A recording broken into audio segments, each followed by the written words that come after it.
अब तुम अजय हो। अब संसार तुम्हें परशुराम के नाम से संबोधित करेगा।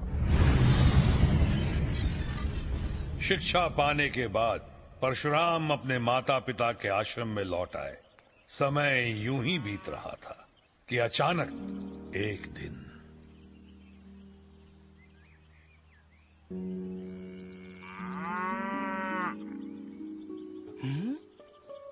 कैसी चमत्कारी गाय है। घड़ी भर में सैकड़ों सैनिकों की भूख मिटा दी।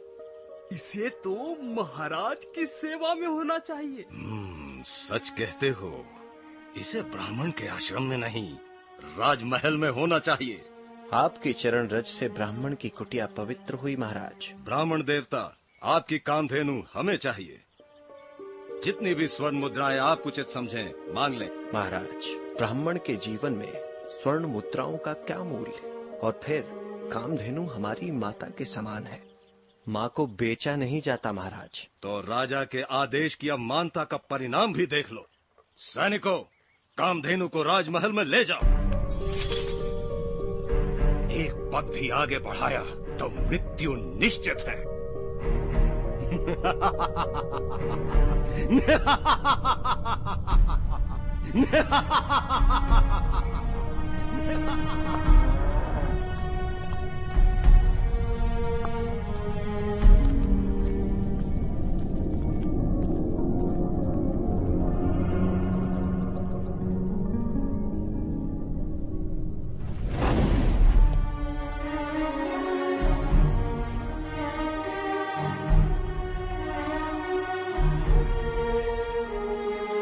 क्या हुआ पिताश्री?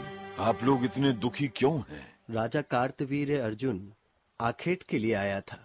मैंने उसका स्वागत सत्कार किया, दुग्धपान कराया, लेकिन उसकी नियत में खोट आ गई। उसके आदेश पर सैनिक कामधेनु को ले गए। आपने उन्हें जाने कैसे दिया? हम क्या करते, विवश होकर देखते रहे। किंतु मैं विवश नहीं हूँ। राजा हो या महाराजा, कुछ भी करके मैं कामधेनु को वापस लाऊंगा। राजा का वध भी करना पड़े तो भी।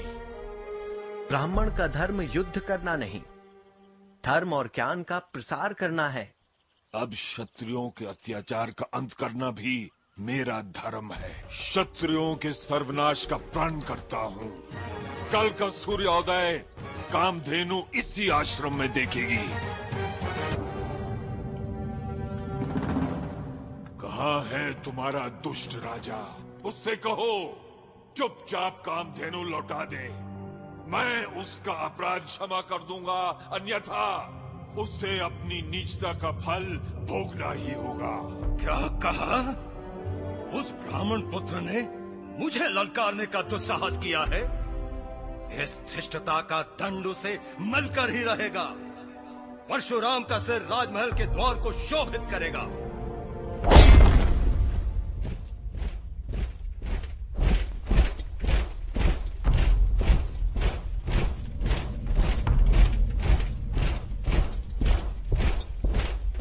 अरे रे, इन मूर्खों को परशुराम की अपार शक्ति का ज्ञान ही नहीं। उन्हें क्या पता कि परशुराम के पास भगवान शिव का भेंट किया हुआ ब्रह्मास्त्र है।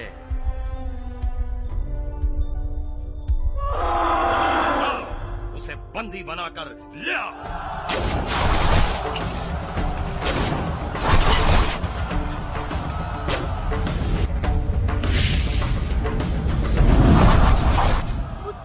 खून खराबा देखा नहीं जाता, रोकिए ना इन्हें। परशुराम को रोकूं? मैं? मरना है मुझे? नारायण नारायण। तुम्हें डर लग रहा है? तुम अपनी आंखें बंद कर लो। मुझसे इनकी चित्कार सुनी नहीं जाती। हे सुंदरी, तुम अपने कान बंद कर लो।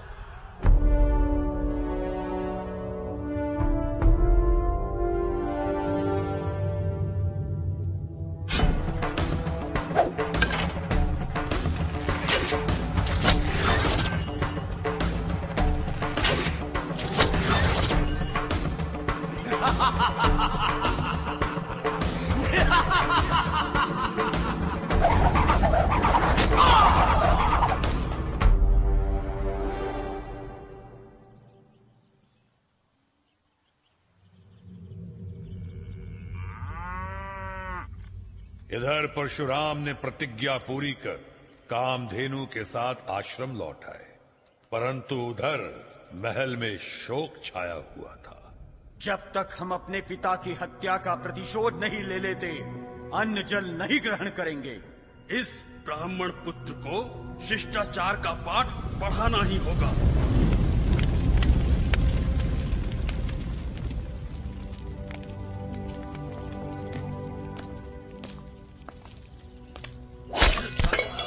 यही उचित है। प्राण के बदले प्राण, पिता के बदले पिता। नहीं। चलो।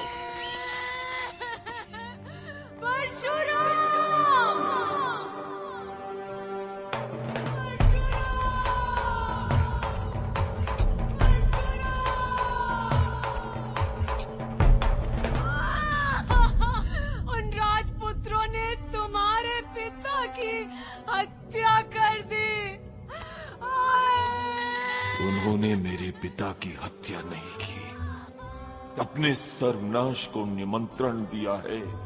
माताश्री, जितनी बार तूने अपनी छाती पीटी है, उतनी बार मैं क्षत्रिय वंश का नाश करूंगा, धरती को क्षत्रिय मुक्त कर दूंगा।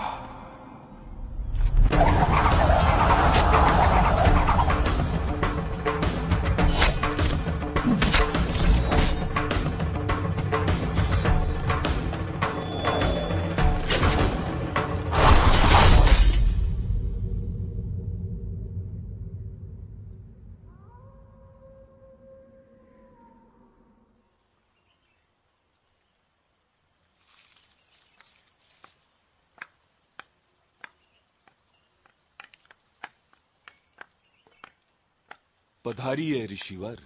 इस ब्राह्मण की कुटिया में आने का कैसे कष्ट किया? तुमने जो संकट उत्पन्न किया है उसका निवारण करने आया हूँ परशुराम।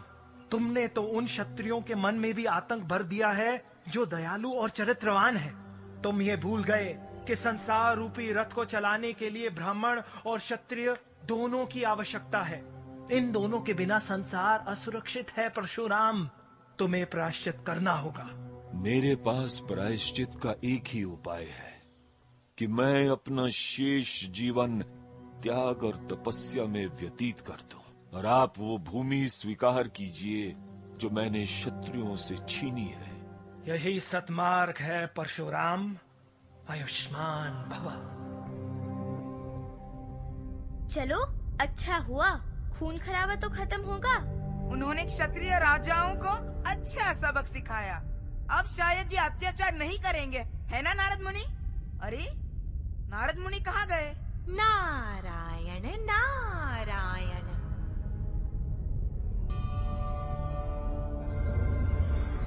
पधारिए मुनिवर। नारायण नारायण। आपकी मधुर मुस्कान के पीछे मन की दुविधा भी देख रहा हूँ। तब तो प्रभु क्षत्रियों के मन में परशुराम का भय और आतंक भी देख रहे होंगे।